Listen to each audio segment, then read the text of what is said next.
Everybody, welcome to Out the First. It's January 16th, 2025. I'm Ryan Melangy. Thanks for catching our show today. Appreciate it, whether you're watching us on the live stream on GNA TV after the fact or in podcast form. Got plenty to talk to today. Got a couple of different topics. One mostly is going to be a LIV Center show. We haven't had one of them in quite a while, to be honest with you.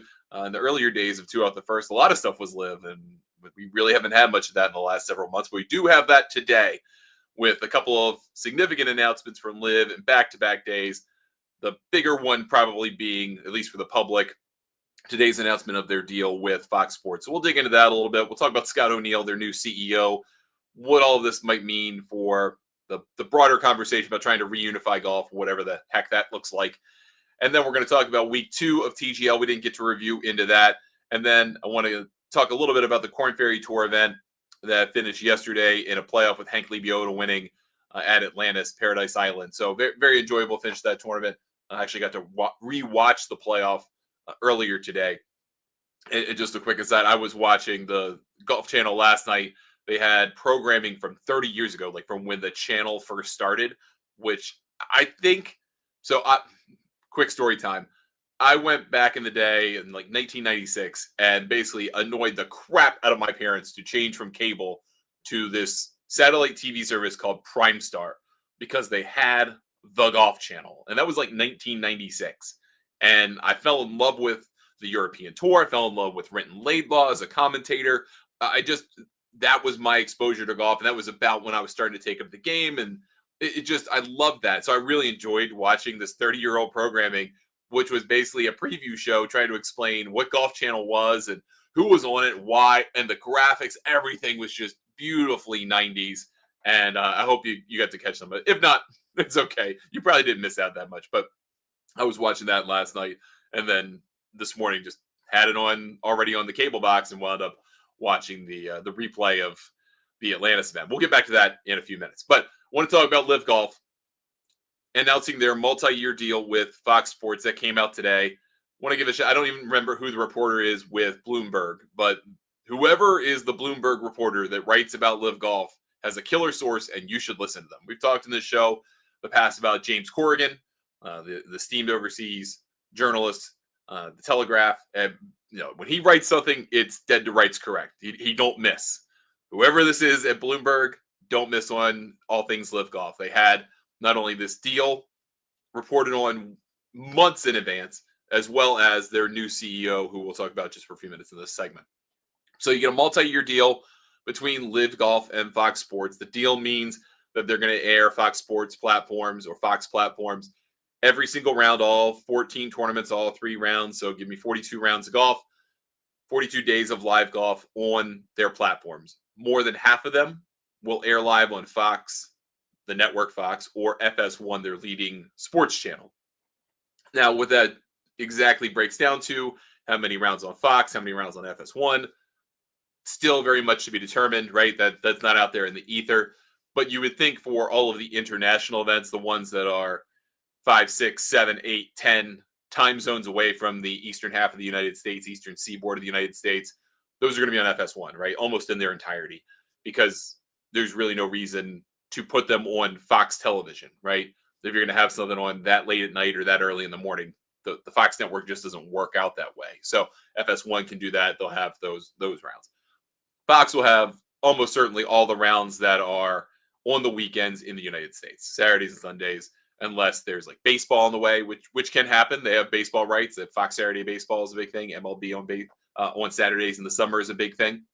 So that's part of it. They'll figure all of that out. The rest of it will be on FS2, which way fewer people have than FS1. The distribution of FS1 is really good. It's pretty comparable to what you would see with ESPN or, there's really no other major sports network that has that kind of distribution. Better than NFL Network, better than NBA TV. Similar, maybe more like TNT. I don't know. Anyhow, FS2 gets way worse distribution, like a third of that distribution, because people just don't pay for that channel. But there'll be some there, and there'll be some on Fox Business Channel, which for those of you who have been around golf for long enough, you should get a chuckle out of that, because back in the day, the PGA Tour had a deal with NBC where they put the PGA Tour champions, which I believe was still the senior PGA Tour at the time, on CNBC every weekend.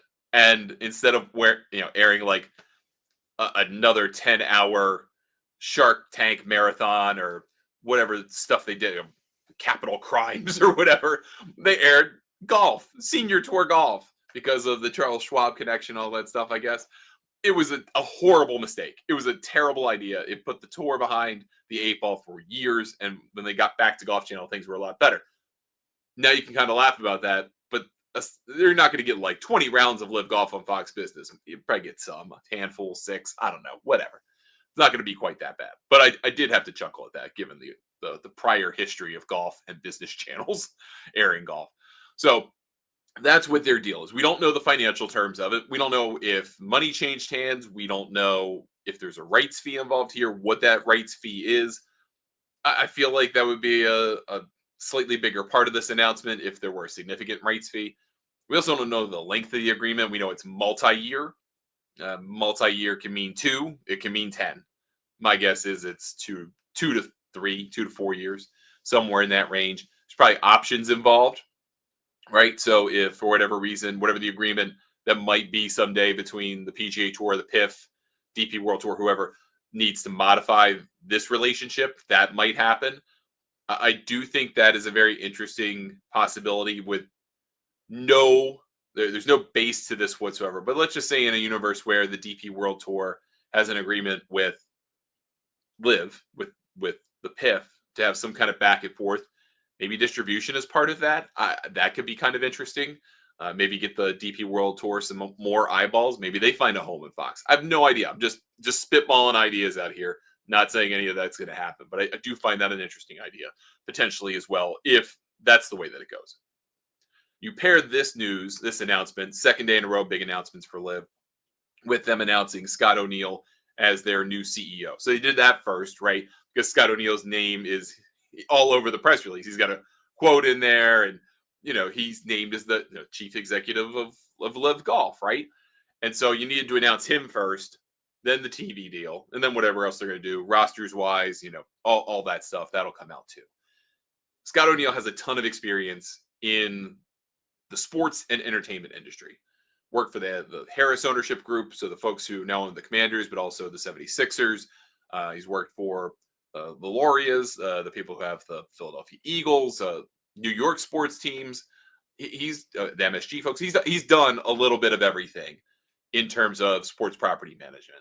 That doesn't mean he's running a league, but obviously very intimately involved with the business of sports. He knows what's going on. Rory McIlroy actually lauded the hire for Scott O'Neill to a degree. Talked after the first round in Dubai today, shot a 270 in his attempt for a three-peat. And he's, five back, I think, of the lead. But McIlroy said that Scott O'Neill actually came to the first week of TGL, and he was also there for the showdown in Vegas between Scotty and Rory versus Brooks and Bryson.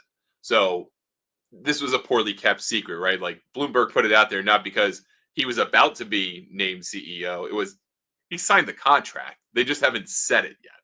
And that he was already working on the job. So when there was the feedback from Josh Carpenter from Sports Business Journal, whose work I cite way too often, but he does a great job. He was talking about potential LIV expansion. We talked about that on our last episode, that they could be looking to bring in more players, maybe celebrities, maybe LPGA players, maybe LIV Golf players. There's a lot of conversations that sound like they're happening in LIV right now, and there are also a lot of conversations that seem to be happening with TGL right now. And there is some crossover there. TGL thinking about their expansion. TGL thinking about bringing in LPGA players, celebrities, rounding out teams, having new locations, all of that different type of stuff. That's what they're talking about. And that means there's some interfacing there with LIV. And I think there is some room to negotiate here because of the tone McIlroy set in talking about Scott O'Neill and saying, hey, the moves they're making basically said they're not going anywhere for a while. They're not going anywhere anytime soon, suggesting that these couple of moves try to tell you, hey, whatever gets worked out is not going to mean the demise of LIV. It might change it, but it's not going to mean the demise of it. And that is that's an interesting development. That does mean something. for the entire time that LIV has existed and Greg Norman's been the CEO and commissioner, Tiger and Rory have sat on the other side and basically said, Greg's got to go, then we can start dealing with you. Well, Greg's gone now.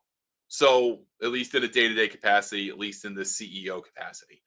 So now, does that mean the thaw starts about different conversations? There could be a conversation about LIV golfers in TGL. Does that happen? I don't know, but I get the sense that Scott O'Neill is a pretty proactive guy. He wants to pursue some ideas. He will be more easily warmed up to than Greg Norman, because Norman was the provocateur. He was the public face. He took all the bullets for the LIV Golf product, for the players moving. That was his job, to get it off the ground and just be the guy that took it all. And then move on to a guy at Scott O'Neill for a little bit more stability, a little bit more normalization. That seems like the goal here. And if that is the goal, I think Scott O'Neill is a good hire to that end. Having a deal with Fox Sports is helpful to that end. We'll see if it helps establish an audience. Maybe it does. Maybe it doesn't. Cable TV, as we've talked about here when we talk about ratings on Two at the First, is a dying product. It is a product in existential trouble, right? People are shedding cable subscriptions left and right every day. And so there's a smaller audience for this product, just sheer numbers than there used to be 5-10 years ago, right? So we'll see what that means ratings wise. We'll figure that out over the course of the 2025 season. So far, what we've seen from PGA Tour ratings, not good, not great, right? So we've got to keep that in mind. We'll see about all of that as we go. But all told, this is a pretty big week for LIV, and they kind of like to stack announcements like this, kind of one after another. But then we'll get an announcement of who's finally playing everything. Once the Dubai Desert Classic's over, they'll probably put everything out. Maybe McKibben signs, maybe he doesn't. Rory McIlroy talked about that ahead of the Dubai Desert Classic, about Tom McKibben, who's rumored to be signing with them. I don't know if he has signed. He doesn't know, McIlroy either. Things can change the last minute, of course. But McIlroy said he had spoke with McKibben. They had an open dialogue about it. Basically said he would be disappointed if McKibben made that decision. It would lock him out of a PGA Tour card, which he earned after last year on the DP World Tour. Would lock him out of the Ryder Cup potentially for a long time. Just stuff like that. So we'll see what happens there. I don't think there are really any significant major remaining surprises to players that could sign with LIV at this point. The LIV bots fired up the trolling machine when Xander Schauffele withdrew from the Amex this week, saying, "Oh, he's going to LIV." We're trying to relive 2022 all over again. That's not it. It is what it is at this point. So we'll see what this means for Fox. We'll see what this means for LIV. And who knows, we'll probably have a conversation about this as it goes along. All right, let's talk a little bit about Hank Lebioda. Hank Lebioda was the last man in to the Korn Ferry Tour Championship presented by United Leasing and Finance last year. He was the 75th player out of 75 players in that field at French Lick. He got in there by the skin of his teeth, probably a 1 to 2 shots over the season difference between him getting in and having a guaranteed card next year on the Korn Ferry Tour and not. He had a good week in French Lick. That didn't really matter because everything resets. He wasn't going to get a card unless he won. And even then, I think that was still probably pretty difficult. But he found himself in a position where he had a guaranteed place to play in 2025 in the Korn Ferry Tour. He could go take a shot at PGA Tour Q School. Also fine. Didn't get through, but he knew he had a place to be. Then he wins yesterday on the Korn Ferry Tour. Wins in a playoff, first playoff hole against S.H. Kim on the Ocean Club course at Atlantis, Paradise Island. And there was a tie on 18 under 262. Golf course that had to be prepped in really short order to get ready for this event. The folks at Atlantis had 4 months to get this event off the ground. And in golf terms, that is like a week. It was incredible what they managed to do down there. They took on the challenge. They housed the players. They got the facility in tremendous condition. The membership was great. We were down there, again, for several days, talked to members, talked to players, talked to Korn Ferry Tour reps for our Road to French Lick show. First episode comes out tonight or tomorrow, so please check it out. We appreciate it. But Lebioda finds himself into a playoff 18 under 262 with S.H. Kim, who, by the way, I should give a shout out to because he comes from the PGA Tour position of, I have to come down here and play. and I didn't have access to PGA Tour stuff so far early in the year. It'll get better as it goes. But he showed up. He showed up with a good attitude.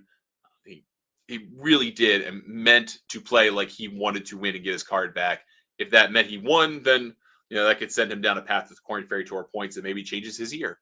Gets into a playoff, and Lebioda on 18. There's a pretty tricky par 4. Usually plays into the wind. There's water on the right. It's not easy. Lebioda sticks it to, 7 inches with his approach shot. And S.H. Kim hit a pretty decent second shot to 25 feet on a tough hole with a not so big putting surface for a hole that long, and just doesn't make the birdie. Lebioda taps in. He is the winner. So now he has 500 Korn Ferry Tour points. He knows he's going to be playing this tour this year, so he could play obviously next week, Sunday to Wednesday at the Abaco Club, go to Exuma and do that.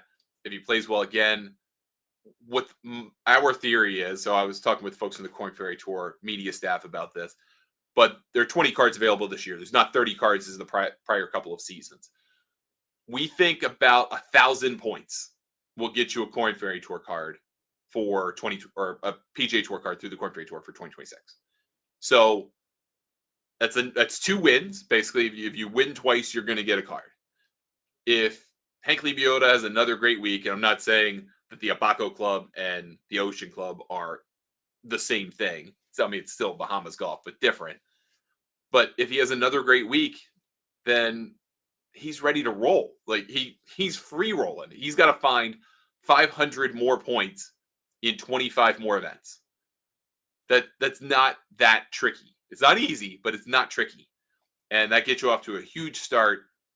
Winning is going to be so much more important now, unless you have a year where you have tons of top 5s. Stephen Fisk did this last year, just tons of top 5s and 10s. That was fine. But I think now you're in a position where it used to be when it was back to 25, it was like win and probably in. And now winning's not going to get you in because there's 26 events and there are 20 spots. So you got to win and do something else to give yourself the best chance. And even winning once may not do the job. So get off to a hot start. Great news for Lebioda, guy who's so emotional last year, just keeping his full-time status. Wins this year. Great for him. First Korn Ferry Tour win. First win on a PGA Tour sanctioned event in 8 years. $180,000. Makes life so much easier for him. Seems like one of the renowned good guys. Florida State player. So kudos to him for getting the job done. And again, first episode of season 2 of the Road to French Lick comes out tonight or Friday. Catch it here on GNN's social channels, or you can find it on Golf News Net TV over the weekend. All right, let's wrap everything up. We kind of talked about TGL just a little bit earlier because of the potential crossover and conversations between LIV and TGL. But TGL Week 2, Tiger Woods made his debut in the league. The result was not very competitive at all, right? 12-1 for the Los Angeles Golf Club. Absolutely trounced the Jupiter Lynx boys. I thought maybe they had a chance there at the Jupe Lynx team, but Kevin Kistner was not good. Tiger Woods was okay. Max Homa wasn't very good. And I think that there's a takeaway from that. One, Sahith Theegala loves this stuff. If there were a simulator golf tour, Sahith Theegala might be the best in the world at it. He was so excited for his numbers, for his spin numbers, for his ball speed numbers. It was endearing. Colin Morikawa could have talked a little bit more, but he seemed to play well, seemed to enjoy it. Justin Rose is not the embodiment of Los Angeles, but at least he put in a genuine effort to kind of showcase his personality, which was a good thing. Serena Williams in the booth was please never do that again situation. Like DJ Khaled, I get why she made an appearance. She's a 23-time slam champion. She's the best women's tennis player of all time, probably the best 1, 2, or 3 best tennis players of all time. Incredible talent. Part owner of the LA team. She has no idea what's going on in golf, much less simulator golf, and it showed. So let's not have people like that in the booth who are like, yeah, I love this, but I have no idea what's going on. Let's get rid of those folks, please. And I think there was something off with the simulator because week 1, we didn't hear so much about how players flushed it or hit it well, and then the results look completely different on the screen with the simulator. I think there was something off calibration wise, and that led to a lot of problems. Players just not hitting good shots, penalty strokes, all those things. If you design the holes with so much water and so much danger, but you then can't fully trust the numbers you're going to get, and then as it gets projected onto the screen, that's going to cause a problem. So that whatever that was needs to be fixed really quickly before next week. I'm sure they will look at whatever calibration issues they got to deal with, and they will get that right. The other thing I think I want to put out there as a suggestion, even though it's maybe a fairly expensive one, take the artificial turf at the green zone area, like all around the green zone area, the closer turf, rip it up, put in molded, or however you do it, a molded style of sod every week. Just do it every week. You've spent so much money on this league, getting this off the ground. There are ongoing conversations about expansion already. Those franchises, if you sell them, are going to cost anywhere from $50 to $100 million. You're going to bring in plenty of cash doing this thing. Put down sod. The players are struggling so badly with the artificial turf rough, and it shows. So aside from the Matt Fitzpatrick shot that was really cool week one off the slope and come back down, everybody else looks pedestrian at best, chipping and putting off that stuff. And I don't know if it's because of a lack of exposure or if it's the turf product itself, maybe a little combination of each. But if you put real grass in there, it probably wouldn't be as bad if you kept the artificial turf grass for the putting surface itself. That was a struggle for a lot of guys. The putting speeds were not good. The reads were not good. Again, that's a matter of precision, matter of exposure, but it didn't look really good. I mean, guys were missing putts 6 inches off the line, 8 feet away. Like all these different putts were like, these guys would not do this on a natural surface. So I think that's really important to look at. Get that right. Get that stuff squared away. That's stuff that can be improved relatively quickly.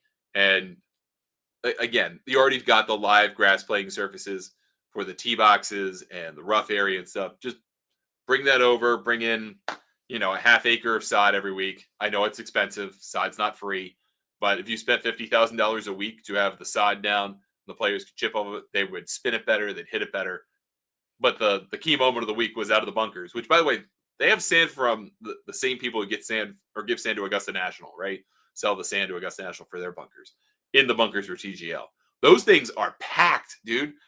When they hit out of those bunkers, you can hear the nasty thump, and it's really hard to control. Almost like they maybe need an easy bunker and a hard bunker, because the skull that Kevin Kistner hit that caromed off the flagstick that had everyone rolling, you could hear that thump where you're like, he didn't get deep enough on that. He didn't get underneath that thing at all. It didn't move. And they might need to soften that up just a tad in terms of condition setup, just to make that a little bit better. We shouldn't have seen repeat holes in week 2. We got plenty of repeats. There are some cool holes. Don't get me wrong. But I want to see all 30 holes before I decide which ones are the cool ones and which ones are the not so cool ones.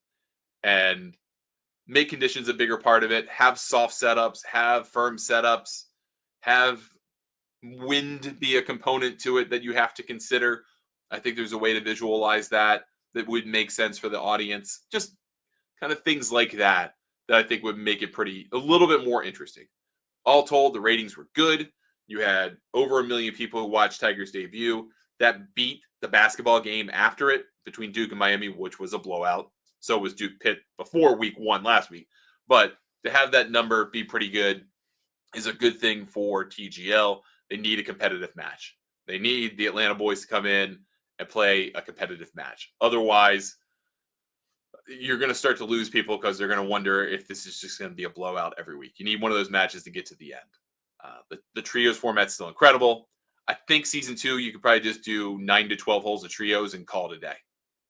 Don't even need to do the intermission thing. Just do that and be done with it. I also think they should change the rules for the tiebreakers for this thing and do it now, so that instead of holes won in total being the tiebreaker to get to the semifinal, make it triples holes won. So that way, if the match is done statistically impossible at the end, you could just be done. Everyone just shake hands, call it a day. win's a win, and you don't have to keep playing golf like that. We would have been robbed of the Kistner moment, but I think it makes better sense, better flow, better for everything. So let's do that. All right, let's get to it for us today on the show. Thanks so much for spending some time with me. Get one more show tomorrow for you, and then being on the PGA merchandise show next week. So try to do a show on Monday earlier in the day, and then Tuesday is a absolute wash, to be honest with you. Wednesday and Thursday we'll be doing shows from the PGA show, and we will do a best of the PGA show recap for GNN TV as well. We'll put it on our socials too. I'm Ryan Ballingy. Thank you for spending time with me. We will talk to you next time on Two Out the First.